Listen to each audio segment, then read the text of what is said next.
If you look at the auto industry as a whole in China, it's operating at about 50% capacity. Therefore, Western governments will say, look at that, huge overcapacity, there's clearly an issue. However, that's mainly in the internal combustion engine part of the industry. When we look at the electric vehicle industry, which is where the exports are coming from, then capacity is running at around three quarters. Now, that's still below the 80% level that most Western analysts think is the efficient level for running a plant. So this is a very moot discussion about whether there's overcapacity.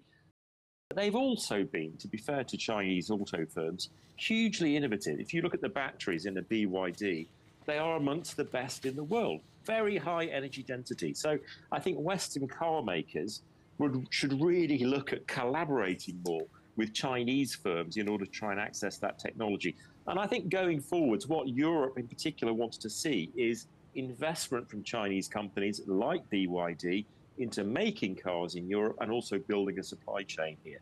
That's, of course, what we saw from Japan, but also Korean firms over time. So I think there's an opportunity for a kind of win-win in Europe. The EV industry, the EV market is maturing. So we've gone from a kind of a premium sector where people were willing to pay high prices into a mass market where people are much more price sensitive.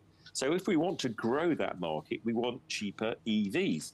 They are increasingly coming from China. So there's more resistance, I think, in the market.